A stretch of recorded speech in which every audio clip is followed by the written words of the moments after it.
जंग में तड़पती है, शायद ही कोई और अजाब मैंने देखा हो। ये कैसे मुमकिन है कि मैं जंग की ख्वाहिश करूं? आधे से ज्यादा लाहौर मेरा दोस्त है, पूरे से ज्यादा ओकाड़ा मेरा अजीज है, इतना ही ताल्लुक मेरा कसूर के साथ है, इतना ही ताल्लुक सियालकोट के साथ है। और अंदाजा करें ये सब के सब बॉर्डर एरियाज हैं, बॉर्डरिंग डिस्ट्रिक्ट्स हैं, कंटिगुअस हैं इंडिया के साथ। तो इसलिए ये गलती से भी मत सोचिएगा कि I am a war monger. मैं तो किसी जंग के हक में नहीं हूं, लेकिन जंग मेरी और आपकी ख्वाहिश के तहत नहीं होती।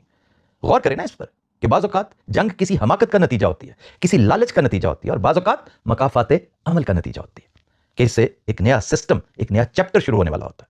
इसलिए हमारे कहने ना कहने से कोई फर्क नहीं पड़ता। आइए मैं 2-3 सिचुएशंस आपके सामने रखने लगा हूं कि पूरी दुनिया तेल की कीमतों के सबब, एनर्जी क्राइसिस के सबब जंग बंदी चाहती है, फौरी तौर पर जंग को वाइंड अप करना चाहती है। इसमें चाइना और रशिया शामिल नहीं है। अब इसकी क्या वजह हो सकती है? यकीन वो चेज़ा भी ले रहे हैं।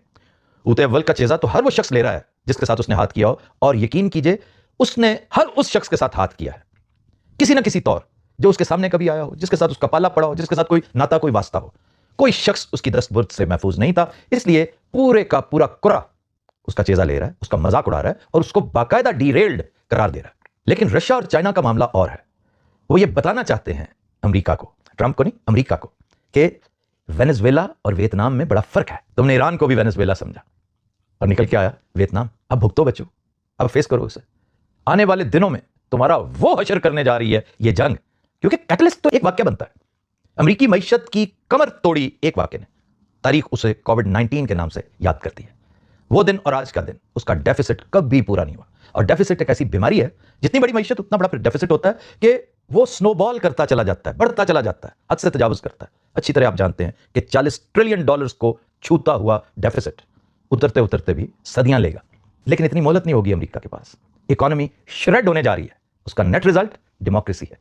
सिविल वॉर को रोकने के चक्कर में डेमोक्रेसी को फारिग कर दिया जाएगा, दफन कर दिया जाएगा। ये सब चीजें उन गुजारिशात में शामिल हैं, वो पुराने व्लॉग्स निकाल कर देख लीजिए। फिर ट्रंप हर तरह की जिल्लत बर्दाश्त करने के बाद अब भागना चाहता है, लेकिन उसे ऑफ रैंप नहीं मिल रहा।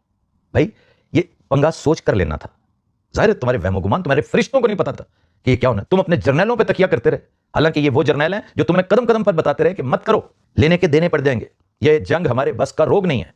ये कैसे मुमकिन है कि एक अच्छा फौजी जो जर्नैल के ओहदे तक पहुंचा हो, एडमिरल हो, और उसे ये ना पता हो कि ईरान ने 47 साल लगाए हैं इस तैयारी में। क्या आपको महसूस नहीं हो रहा? उसका एक एक कदम, उसका एक एक स्टेप, उसमें उसकी तैयारी चलती है, उसकी रिहर्सल, उसकी प्रिपरेशन। और आप समझते थे कि ये सिटिंग डक है, कोई मसला ही कोई नहीं, जाकर काबू कर लेंगे, जैसे वेनेजुएला कर लिया था। भारत अब भुगते हैं। हर रोज आपके तैयारे गिर रहे हैं। जेट फाइटर्स F-35 की जितनी मट्टी